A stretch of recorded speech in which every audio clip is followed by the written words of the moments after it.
Hello, everyone, and welcome to the Future Space. I'm your host, Daniel Fox. Our guest today is Ari Eisenstat.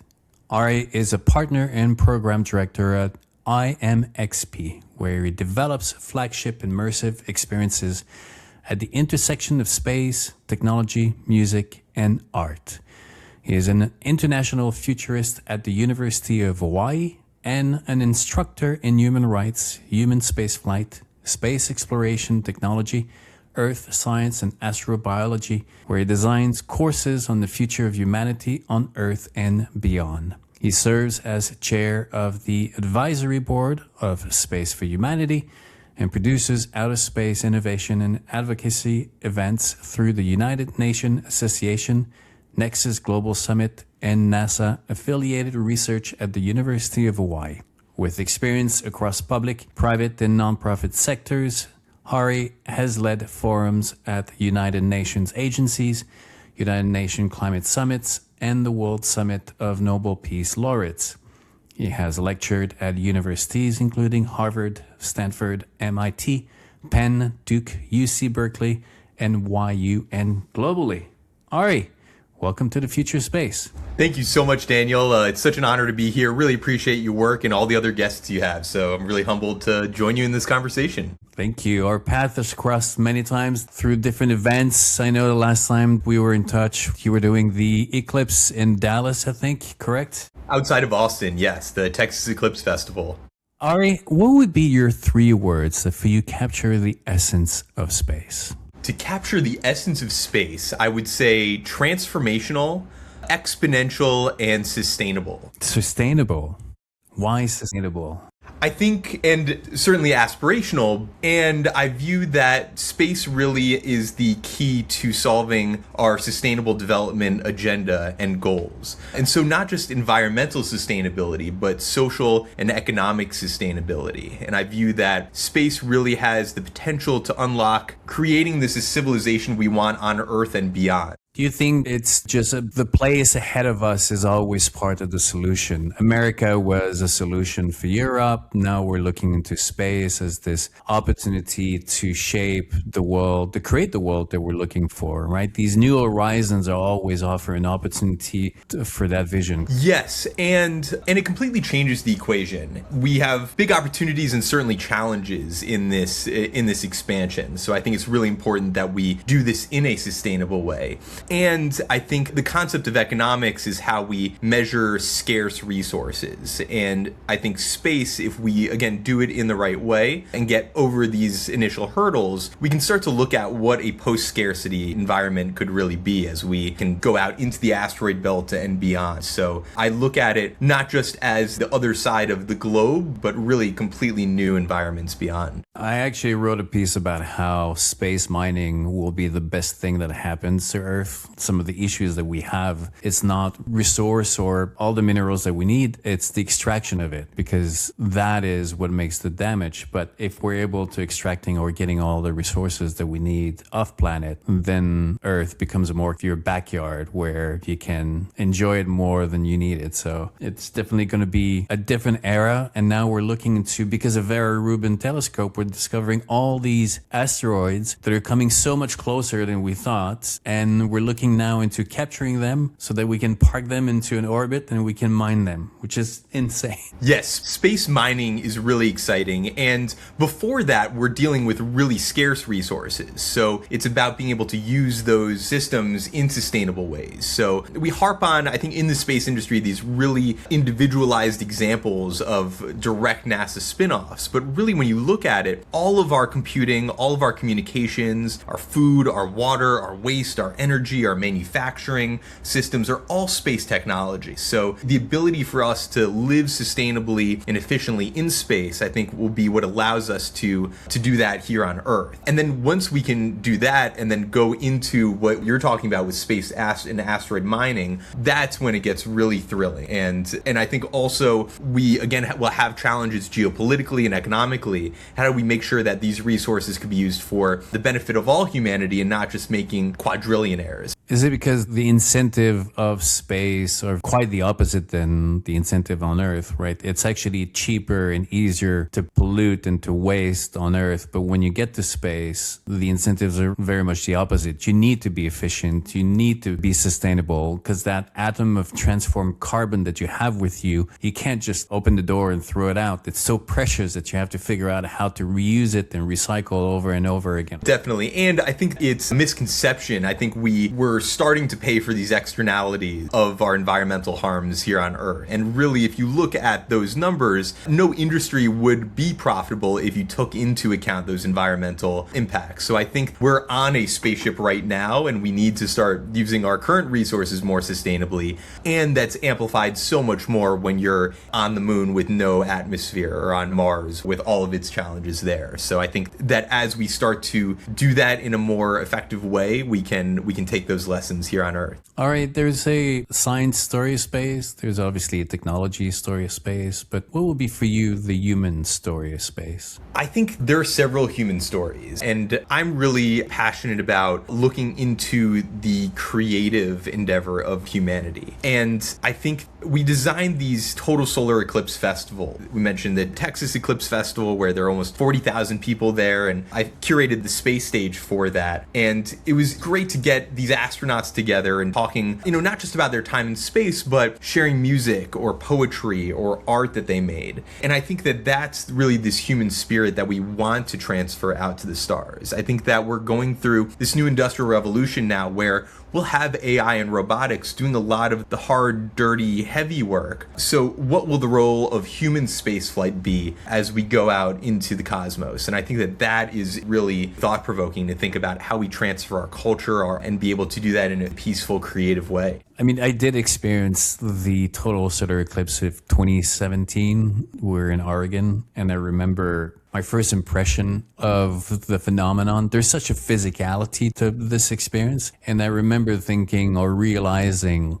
I totally understood why back in the days where they didn't have the science or didn't know what was going on, that they would try to find the most valuable thing that they had to sacrifice so that they could appease the gods. Because it's such, this thing that defines your life goes away and you have this physical reaction that the world is coming apart.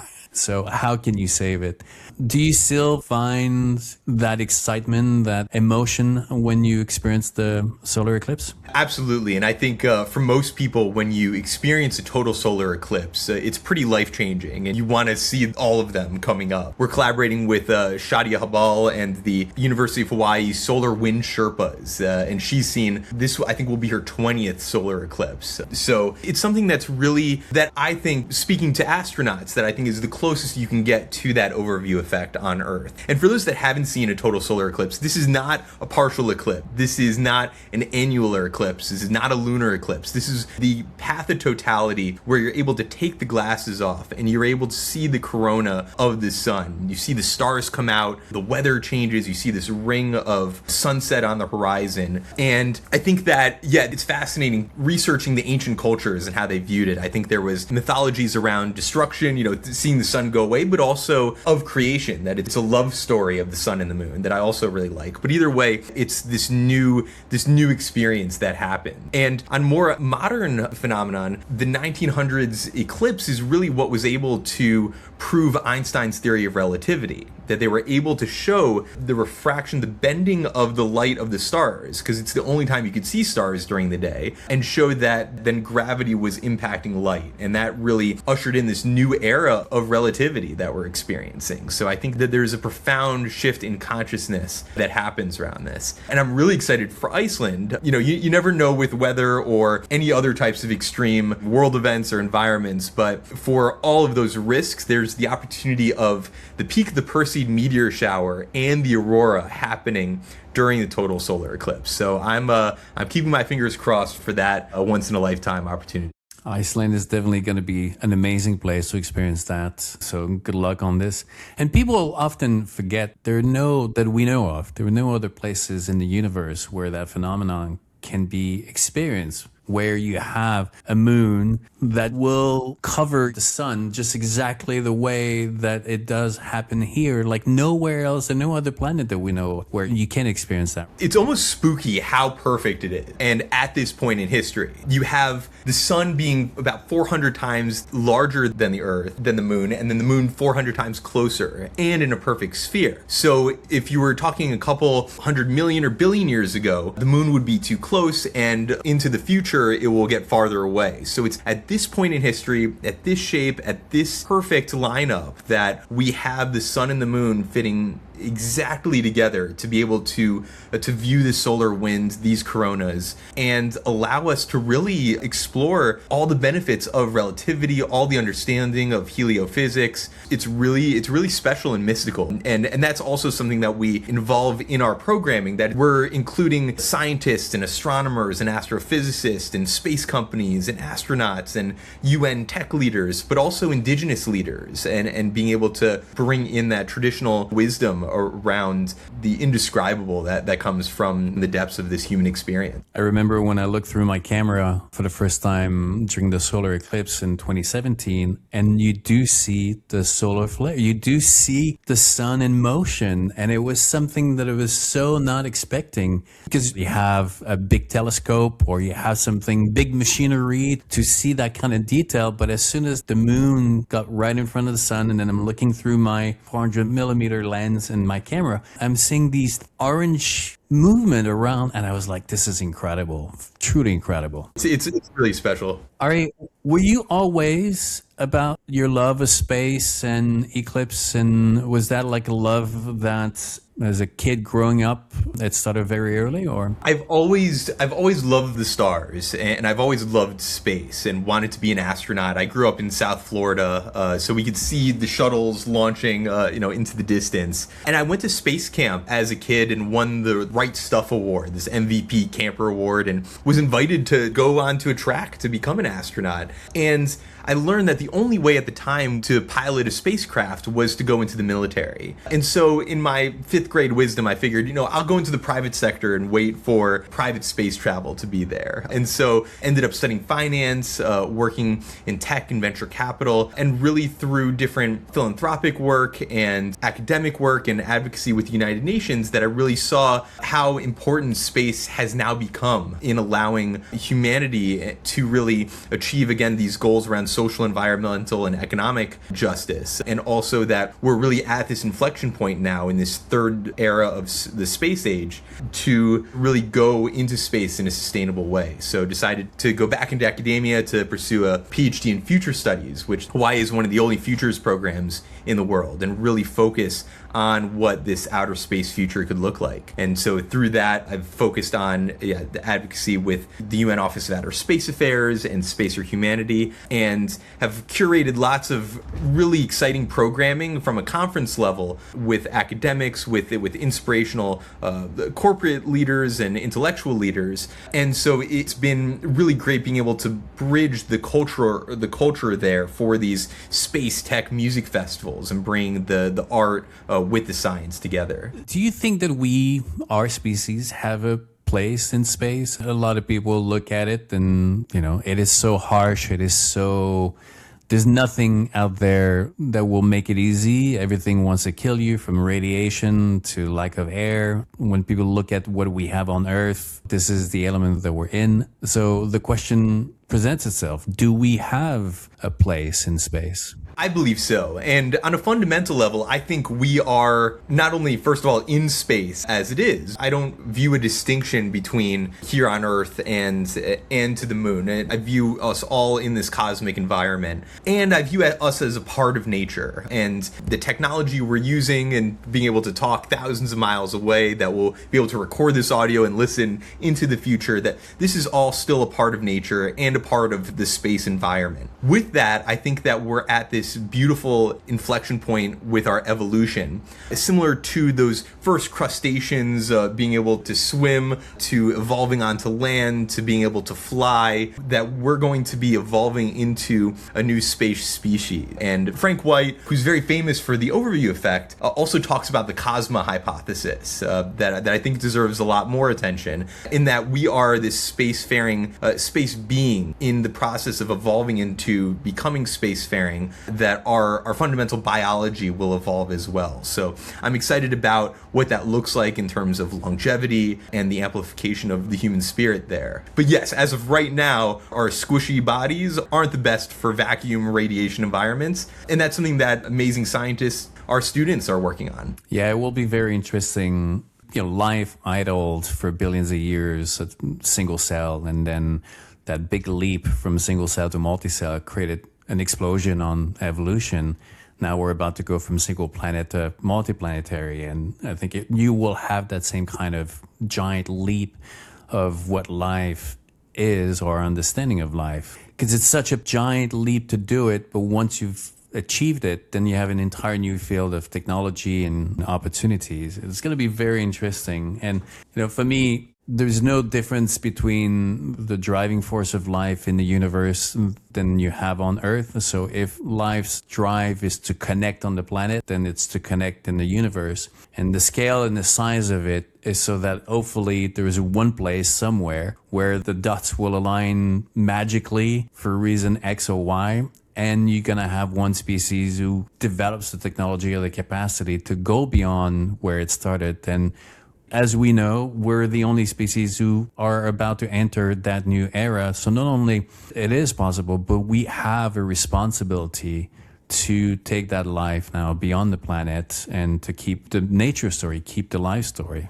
There's a responsibility now with it. Definitely. And that's something we look at as, from an academic perspective, are designing human habitats in free space on the moon and Mars, how we do that in a sustainable, conscious way. And then also from the industry side, we're looking very seriously at these festivals being analogs for being able to have events and creative communities in space. So we want to be able, again, to take the best of humanity, the best of life with us as we go and hopefully garden the solar system. Do you think actually that's a commonality that's going to happen if we meet other aliens or any beings out in space, that the idea of having this kind of primitive life form who has spaceships but more war-oriented is a little bit conflicting with the idea that any species who has a capacity to become interstellar does have an understanding of diplomacy first, or wanting to go at it more with humane approach to relationship as opposed to more of this idea of,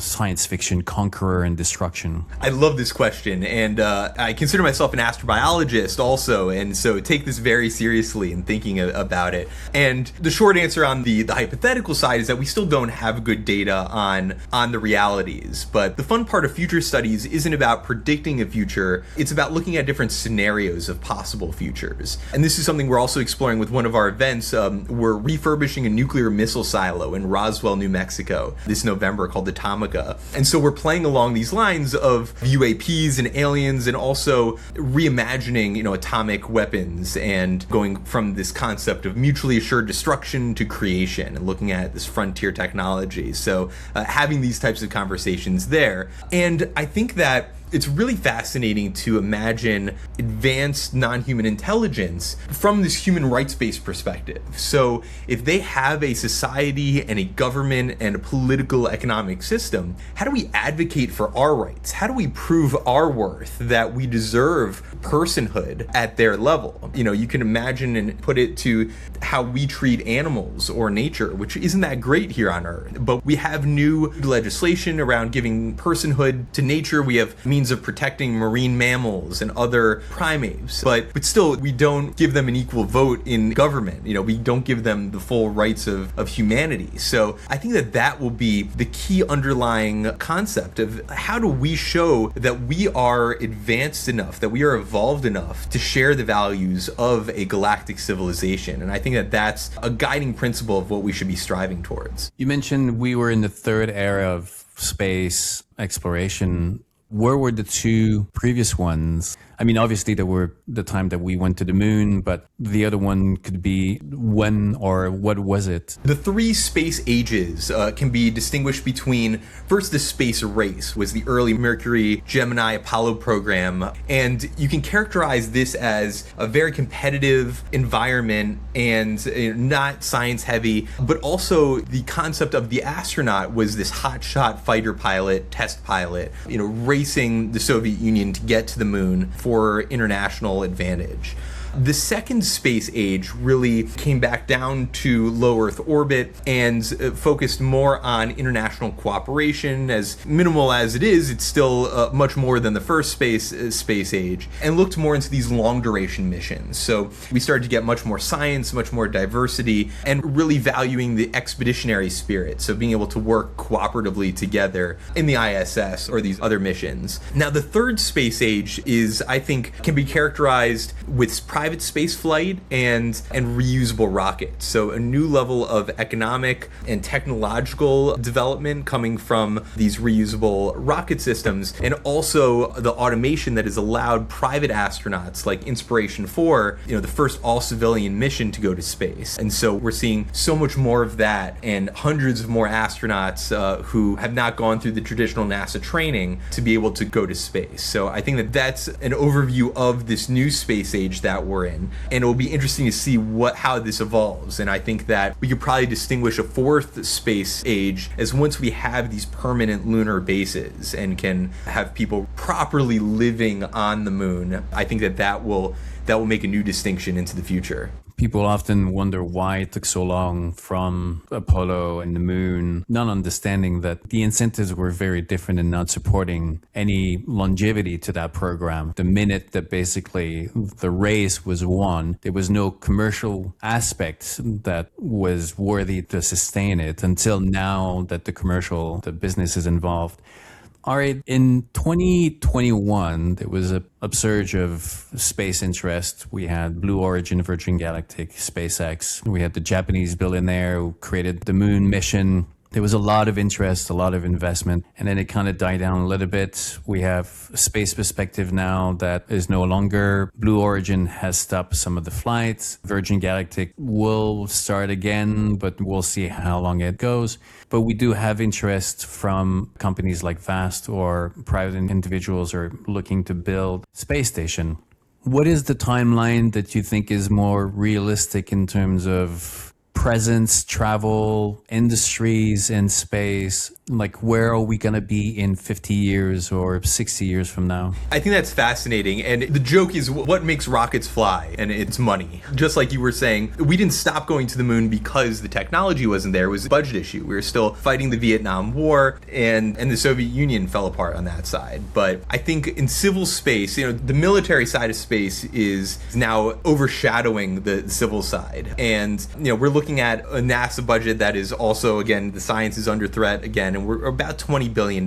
So compared to the $1.5 trillion Pentagon budget, it's completely different. So we could create that space future 50 years from now, next year, if we had $1 trillion to work with. And I've been a subject matter expert with the National Security Innovation Network and supporting Space Force programs around diplomacy, and really interested in how we can be able to explore and develop space in a peaceful way. And I think the economic alignment is really starting to get there to the point where we're seeing these new commercial space stations that will have the International Space Station retiring and a whole new level of development of private companies being able to operate in low Earth orbit. We're going to see a boom in AI, edge computing, and data centers in space. We'll have really thrilling manufacturing systems from fiber optics to transistors, then into biotech development of organs to stem cells. And I think that is going to be really the tipping point for the economics of space to really start getting us to really develop the moon and then on to Mars. From there, I think that we can start to create this bridge between Mars and the asteroid belt, being able to start to unlock all the resources of the solar system. And hopefully we have new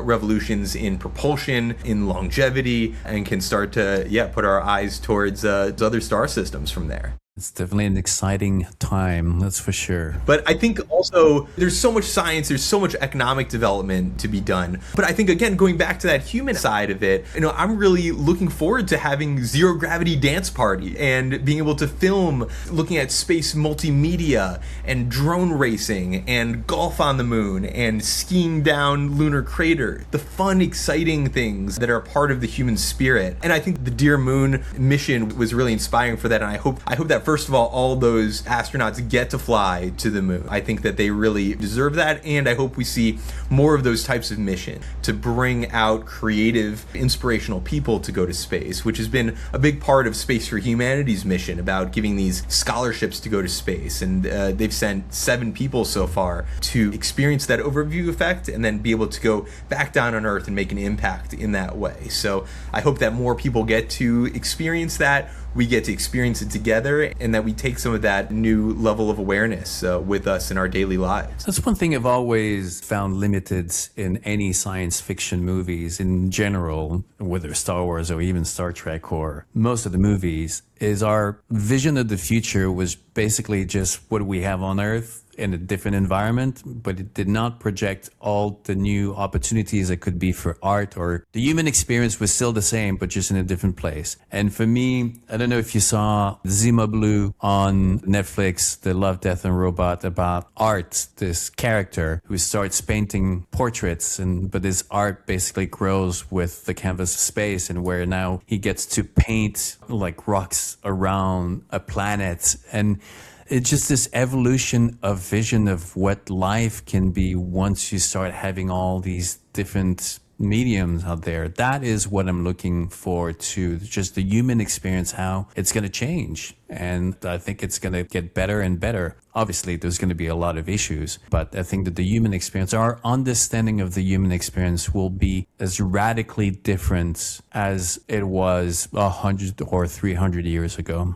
Really well said. And I think that is why I'm so bullish on these in-person transformational events and experiences, that as our lives become so digital, as we dive so much into AI and our screens, that being able to experience the physical world in community together is so important, and what will be really valuable to people moving forward. And I'm not too sure, I don't quite buy the idea that we will lose our humanity. We will find it, we will nurture it. It will be challenging, but our idea of the future, usually it's not that linear, where whatever is working wrong will continue exponentially. It's just more kind of this back and forth. The generation today, or the younger generation now that grew up with a lack of privacy on social media, will be more protective of that privacy because that is what they lacked. You're always trying to give what you didn't have. So it's this reaction with the environment. But as we get into a world of technology, I think that we will do a lot more work into keeping, nurturing the humanity. And as we go beyond the planet,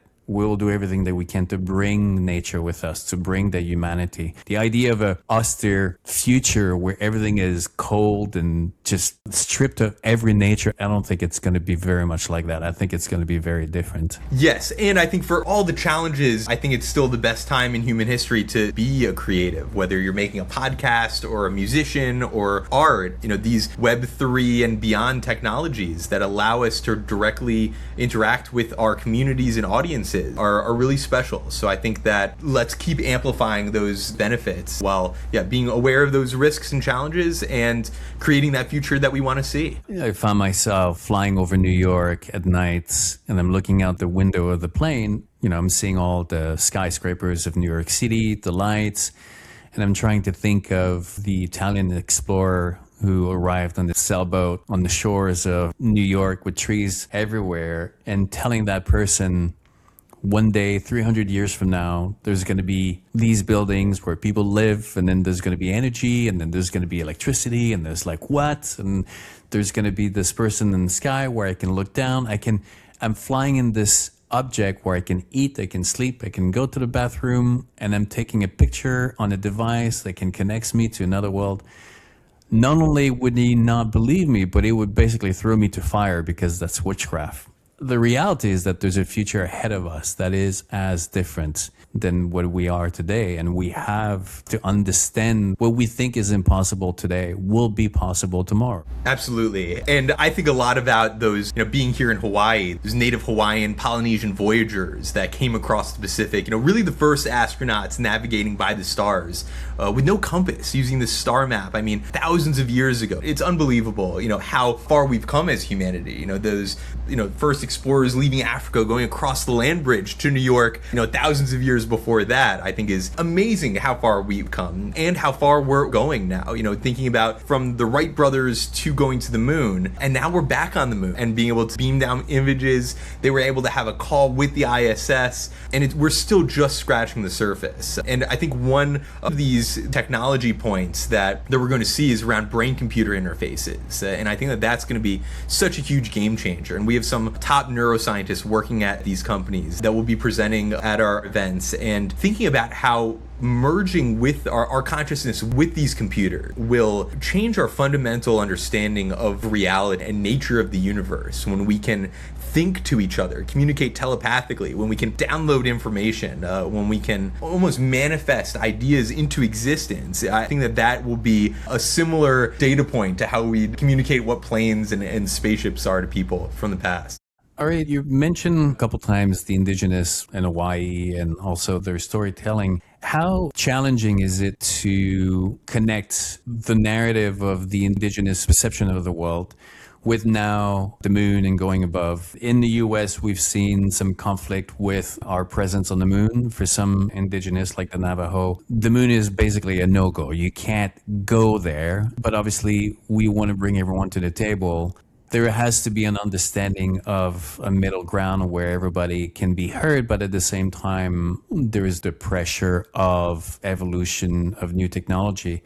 How do you work, or how do you approach the conflict there? This is a really important point, and I think that first of all, just being conscious of our language. I think looking at these causal layered analysis of space, going into the deepest levels of mythology and just our language around it. And I think we should de-emphasize terms like colonizing space or conquering space, or even gender terms like manned space flight. I always use crewed. I use settlements, building communities in space, and so just that reframing I think is important. And I think that space is exciting because I think we all feel like we are indigenous to the moon, that we all have a deep spiritual connection to the moon. Every single person on Earth. There's advocacy for it being a UNESCO World Heritage Site because it's the only thing that all humanity can see. So I think that we all have this shared stake in the moon, in space. So developing the moon is one thing. I think that we need cooperative understanding of, that Navajo example is looking at,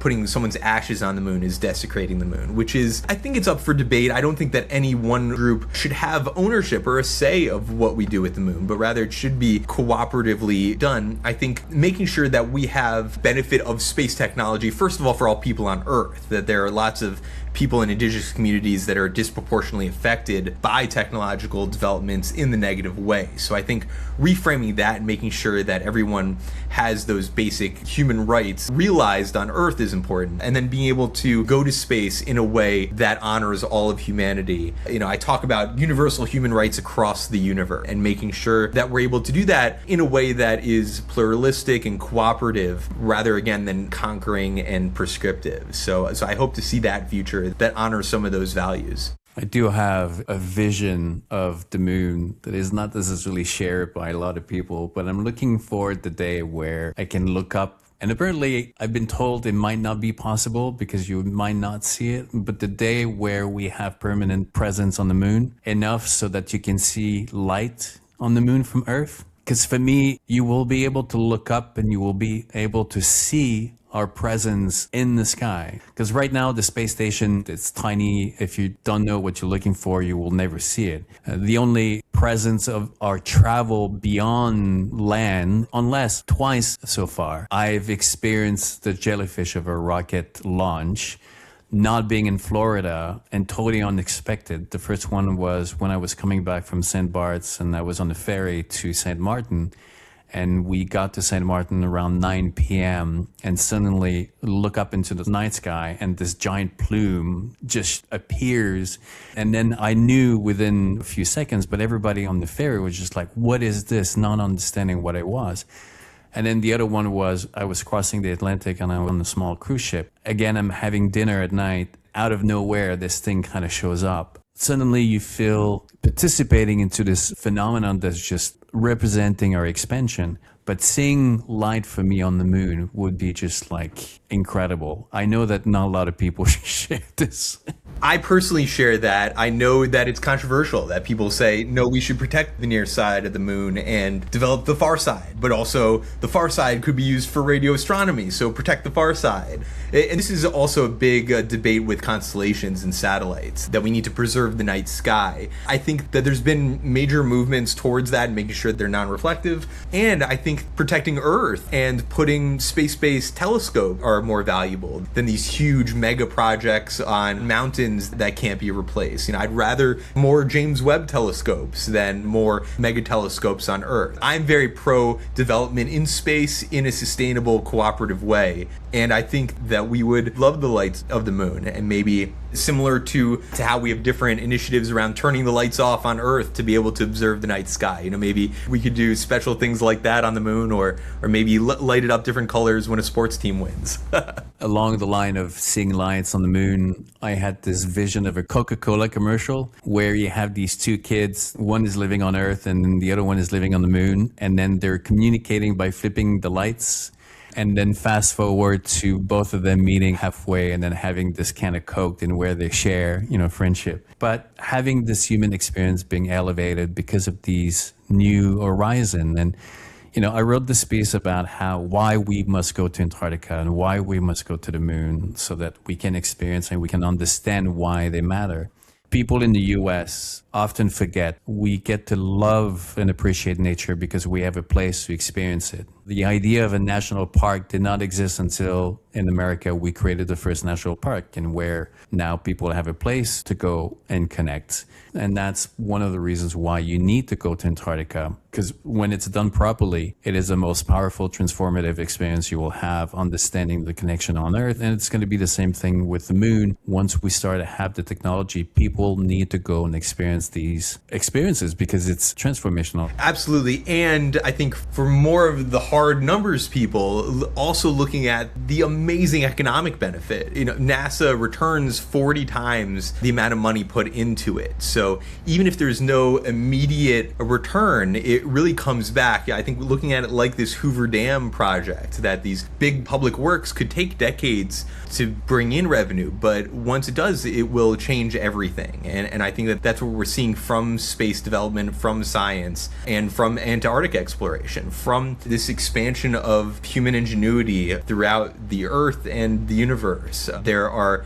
real tangible social and economic benefits that we can draw direct relations. Absolutely. Ari, what would be your 3 words of wisdom? The advocacy of human rights across the universe is one, of having social, environmental, and economic justice on Earth and beyond would be my first word of wisdom. So justice. Yes. The next one would be on marrying the art and science together in community, of bringing the natural and social sciences, the creative and technological worlds together. That synthesis of expansion of the human spirit would be the second word, if I can call that a word. And then the third, I think, would be in creating action for a transformational future scenario, for designing this future that we want to see for people that have self-selected to listen to a Future of Space podcast, that I think we share these values. And so really working to realize that future scenario of this exponential growth and decentralized power together, I think would be my third. I am looking forward to a day where there's going to be, 10, 20 billion people living on Earth and beyond. Because for me, it's just the idea. And I think I just read recently Jeff Bezos mentioned something similar. in the world where there's going to be thousands of geniuses or experts or people. Like the pool of talent and knowledge just keeps growing and growing and growing.